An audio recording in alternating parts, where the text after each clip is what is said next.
आज हम लोग पढ़ेंगे सच्चिदानंद हीरानंद वात्स्यायन की एक बहुत ही महत्वपूर्ण कविता जिसका शीर्षक क्या है, यह दीप अकेला। ठीक है, आप सब जानते हैं ये अपनी कविताओं में निरंतर नए विचार और नए विमर्शों की स्थापना करते रहे। उन विमर्शों में एक बहुत बड़ा सवाल था व्यक्ति और समाज का संबंध, कि व्यक्ति और समाज का क्या संबंध है आपस में। आलोचकों का ये मानना था, बहुत सारे आलोचकों का ये जवाब था कि अज्ञेय जो है वो व्यक्ति को ज्यादा महत्व देते हैं, जबकि समाज को वो उतना महत्व नहीं देते। और अज्ञेय की इस कविता ने इस विवाद को और ज्यादा गहरा कर दिया। तो कुल मिलाकर अगर आप देखें तो अज्ञेय की यह जो कविता है, यह दीप अकेला, व्यक्ति और समाज का जो संबंध है आपस में, उसी पर अज्ञेय का पक्ष रखती है। आई बात समझ में?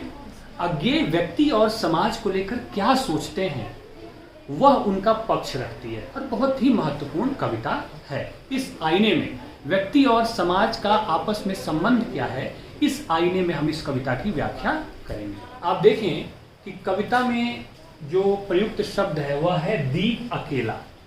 यहाँ पे भी अकेला व्यक्तिवाद का सूचक है, ठीक है। लेकिन पूरी कविता को खोलने से पहले हमें इस पर विचार करना होगा, ठीक है। यह जो दीप है इसके दो अर्थ हैं। दो अर्थों में इस दीप का जो प्रयोग कवि करता है वह दो अर्थों में करता है। पहला, एक सामान्य दीपक जो अंधकार के विरुद्ध प्रकाश की रचना है, जिसका अनिवार्य शर्त है प्रकाश देना। और दूसरा दीप वह व्यक्ति है जिसमें मानवता के गुण हैं, जो मानवीय है, जो इंसानियत से भरपूर है। आई बात समझ में? तो जहां जहां कविता में दीप शब्द का इस्तेमाल हो रहा है वहां दो अर्थ लें। एक उस व्यक्ति के रूप में जो मनुष्यता से भरा हुआ है, और उस दीपक के रूप में जो प्रकाश दे रहा है। इसको और आसान तरीके से आप ऐसे समझें कि जैसे बिना प्रकाश के दीपक का कोई मोल नहीं है।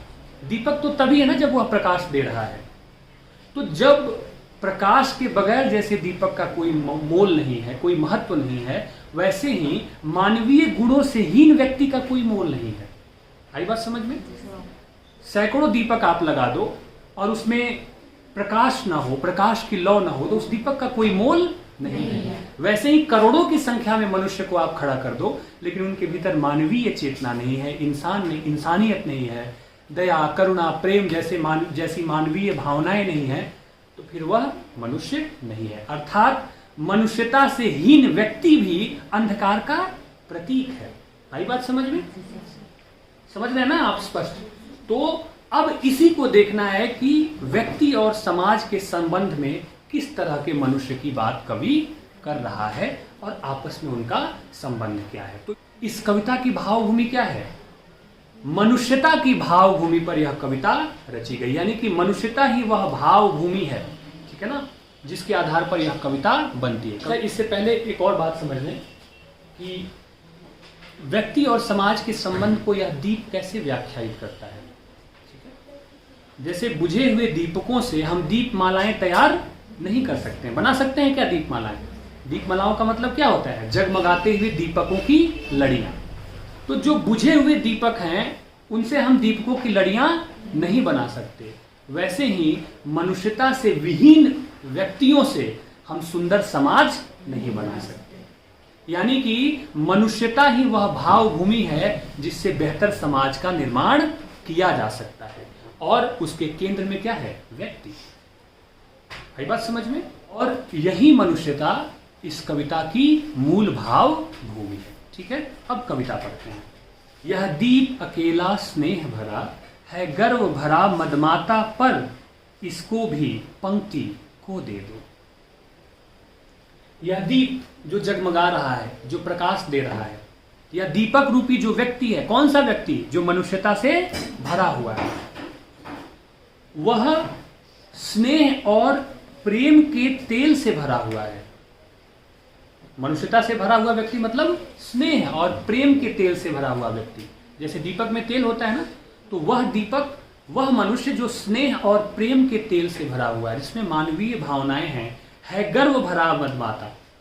उसे अपने बेहतर मनुष्य होने पे गर्व है, ठीक है, और वह इस बात की मस्ती में चूर है कि मेरे भीतर बहुत सारी मानवीय भावनाएं हैं, लेकिन इसे समाज रूपी पंक्ति को अर्पित कर देना होगा, जिससे वह समाज के काम आ सके और उसका जीवन सार्थक हो सके, तभी बेहतर समाज का निर्माण किया जा सकता है। आई बात समझ में? स्पष्ट है ना कि मनुष्यता से भरा हुआ व्यक्ति अकेले है। जब तक वह अकेले है तब तक वह स्वयं में अकेले है, लेकिन जब वह समाज के काम में आ जाएगा तब वह बेहतर समाज का निर्माण कर सकेगा, हम बेहतर दुनिया की परिकल्पना कर सकेंगे। जैसे एक दीपक जब तक अकेला है रोशनी तो दे रहा है, लेकिन सैकड़ों दीपकों की बात ही अलग होती है, ठीक है।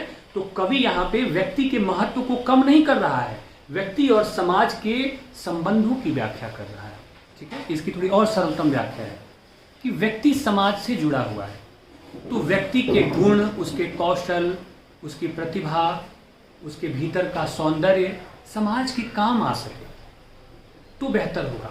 जैसे एक एक दीपक मिलकर बहुत सारी दीप मालाएं बनाते हैं, खूबसूरत दीप मालाएं जैसे बन जाती हैं, वैसे बहुत सारे अच्छे अच्छे लोग मिलकर खूबसूरत समाज रच लेते हैं, खूबसूरत समाज बना लेते हैं, ठीक है। है बात समझ में?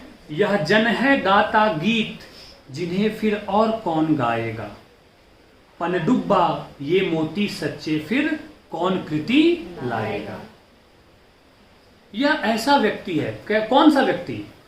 जब ऐसे व्यक्ति की बात आ रही है तो किस व्यक्ति की बात आ रही है? मनुष्यता से परिपूर्ण व्यक्ति, ठीक है। यह ऐसा व्यक्ति है जो मनुष्यता के गीत गाता है, और ये गीत कैसे हैं? अनोखे गीत हैं, जिन्हें कोई और नहीं रच सकता है। और पनडुब्बा ये मोती सच्चे, फिर कौन कृति लाएगा। यह उस गोताखोर की तरह है जो सच्चे मानवीय विचारों की मोती को चुनकर हमारे सामने ले आता है। जैसे पनडुब्बा गोताखोर जो है मोती चुनने के लिए गहराई में प्रवेश करता है ना, और मोती को चुन करके ले आता है, वैसे ही यह व्यक्ति जीवन की गहराई में धंसा हुआ व्यक्ति है जो विचारों के सच्चे और प्रामाणिक मोती को चुन करके हमारे सामने ले आता है। स्पष्ट है? आगे बढ़ें। यह समिधा ऐसी आग हठीला बिरला सुलगाएगा, यह अद्वितीय, यह मेरा, यह मैं स्वयं विसर्जित, यह दीप अकेला स्नेह भरा है, गर्व भरा मदमाता, पर इसको भी पंक्ति को दे दो। समिधा कहते हैं, सामग्री कहते हैं समिधा को। तो यह व्यक्ति क्या है? उस हवन की लकड़ी के समान है, हवन में प्रयुक्त होने वाली उस समिधा के समान है, जो स्वयं जलकर पर्यावरण को क्या कर देता है? शुद्ध कर देता है। स्वयं जलकर वातावरण को शुद्ध कर देता है। यह वह व्यक्ति है। वह व्यक्ति बार बार आ रहा है तो कौन? मनुष्यता से भरा हुआ व्यक्ति पूरे वातावरण को पवित्र कर देता है। और आगे कहा, यह अद्वितीय, यह मेरा, यह मैं स्वयं विसर्जित।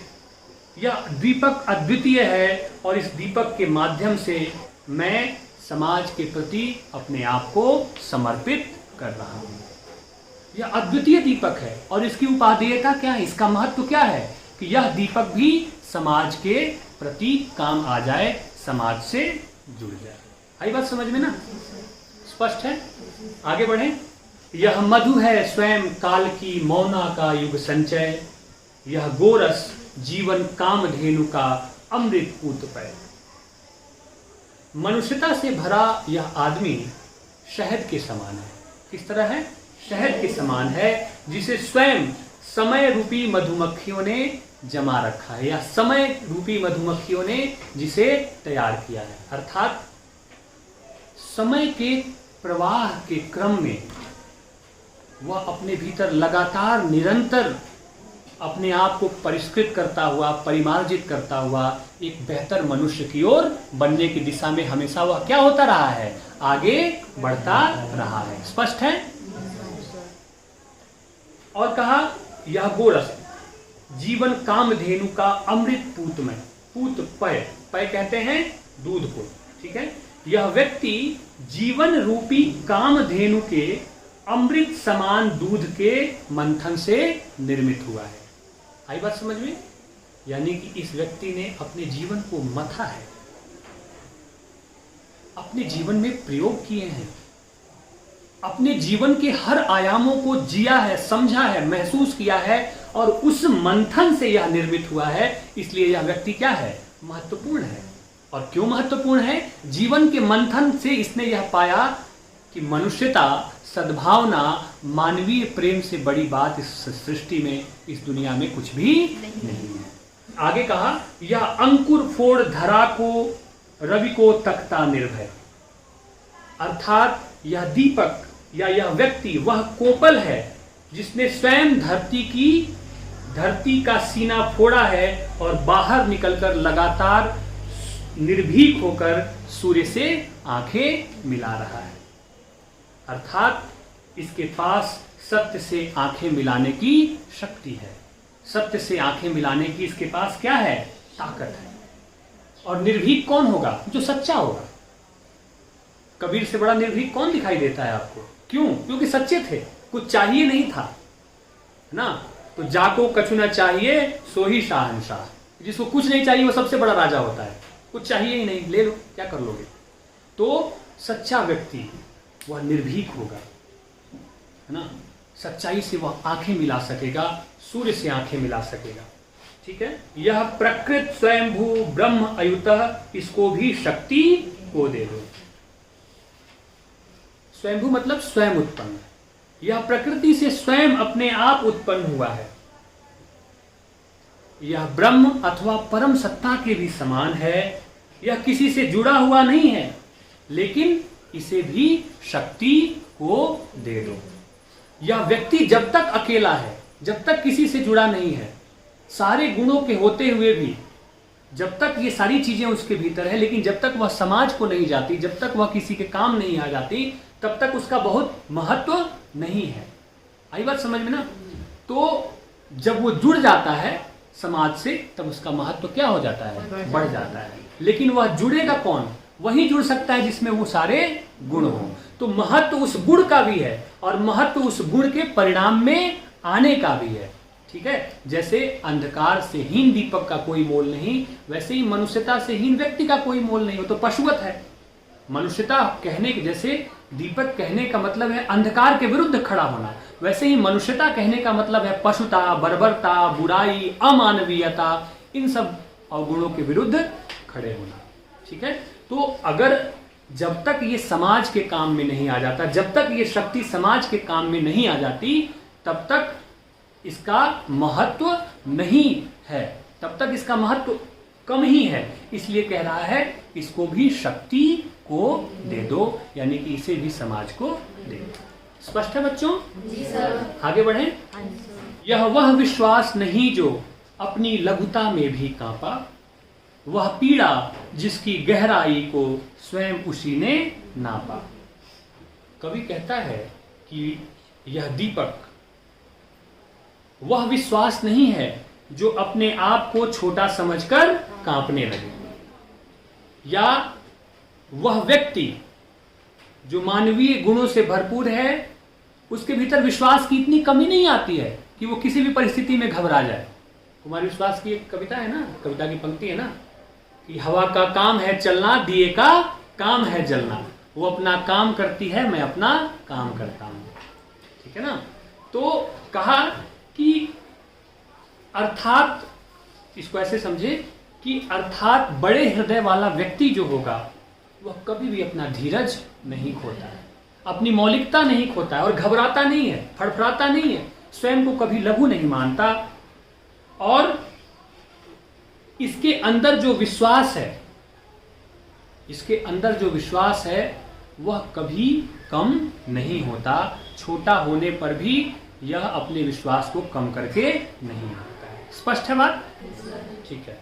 वह पीड़ा जिसकी गहराई को स्वयं उसी ने जाना। और मानवता से भरे हुए व्यक्ति के सामने क्या क्या चुनौतियां होती हैं, क्या क्या पीड़ाएं उसे झेलनी पड़ती है, इस पीड़ा को भी उससे बढ़कर कोई और नहीं जान पाता है, उसको कोई और माप नहीं पाता है। उसे कौन माप पाता है? स्वयं वह व्यक्ति जो भोगता है, स्वयं वह व्यक्ति जिसने उस दुख को, दर्द को झेला है। ठीक है। आगे कहा, कुत्सा अपमान अवज्ञा के धुधवाते कड़वे तम में यह सदा द्रवित द्रवित चिरजागरूक अनुरक्त नेत्र। बुराई, अपमान, अवज्ञा के धधकते अंधकार में भी वह सदा करुणा से भरा रहता है। अपमानित कर दो उसे, महात्मा गांधी की याद आ रही होगी आपको, कुछ भी बुरा कह दो, लेकिन उसके बावजूद भी करुणा और प्रेम देने की उसकी ताकत को आप कम नहीं कर सकते। ठीक है? और हमेशा जागरूक बना रहता है और प्रेम देने के लिए तैयार रहता है, क्योंकि हृदय इतना विशाल है कि किसी के मान और अपमान से उसके हृदय पर कोई प्रभाव पड़ने वाला नहीं है। अनुरक्त नेत्र, और उसकी आंखों में हमेशा दूसरों के लिए प्रेम भरा होता है। उलंब बाहु, यह चिर अखंड अपनापा, उसकी बाहें फैली हुई हैं, बड़ी बड़ी बाहें, आलिंगन करने के लिए, प्रेम से भर देने के लिए, और उसके अपनापन को, अपनापन जो है दुनिया के प्रति, समाज के प्रति, जीवन के प्रति, लोगों के प्रति, उस अपनापन में कहीं कोई कमी नहीं आती है। वह जिज्ञासु है, प्रबुद्ध है, सदा श्रद्धामय है, उसके भीतर श्रद्धा हमेशा भरी रहती है। इसको भी भक्ति को दे दो, इस व्यक्ति को भक्ति को दे दो, अर्थात इसे समाज से जोड़ो, ताकि व्यक्ति की आस्था समाज के काम आ सके। यह दीप अकेला स्नेह भरा है, गर्व भरा मदमाता, इसको भी पंक्ति को दे दो। ठीक है? जगमगाते हुए दीपक को पंक्ति को दे दो, दीप मालिकाएं बना दो, उसका सौंदर्य बढ़ जाएगा, उसकी रोशनी बढ़ जाएगी, उसकी ताकत बढ़ जाएगी। ठीक वैसे ही मानवीय गुणों से भरे हुए व्यक्ति को, प्रतिभावान व्यक्ति को, रचनात्मक व्यक्ति को अपनी प्रतिभा, अपने मानवीय गुणों को समाज के काम में लगाना चाहिए, ताकि यह समाज सुंदर हो सके, यह दुनिया सुंदर हो सके। यही इस कविता का महत्व है। तो यहाँ यह दीप अकेला, ठीक है, ठीक है ना, इस दीप का उद्देश्य क्या है? प्रकाश फैलाना है। ठीक है? वैसे ही मानवता से भरे हुए व्यक्ति का उद्देश्य क्या है? समाज का निर्माण करना। ठीक है? तो व्यक्ति और दीप दोनों अकेलेपन के सूचक हैं, लेकिन प्रकाश, दीपमालाएं क्या है? दीपमालाएं किसका प्रतीक है? समाज का प्रतीक है। ठीक है? तो अच्छे व्यक्ति मिलेंगे, मानवीय गुणों से युक्त व्यक्ति मिलेंगे, तो समाज का जो अंधेरा है, जहां पशुता है, जहां बर्बरता है, जहां बुराई है, जहां अमानवीयता है, वो सारी चीजें दूर होंगी। बहुत सारी दीप मालिकाएं बनेंगी, तो गहरे से गहरे अंधकार को भी दूर किया जा सकता है। कवि ने इस कविता में व्यक्ति के भी महत्व को स्थापित किया और उस व्यक्ति के महत्व को समाज से जोड़ा। यही इस कविता की मूल भाव भूमि है। आगे बात समझ में?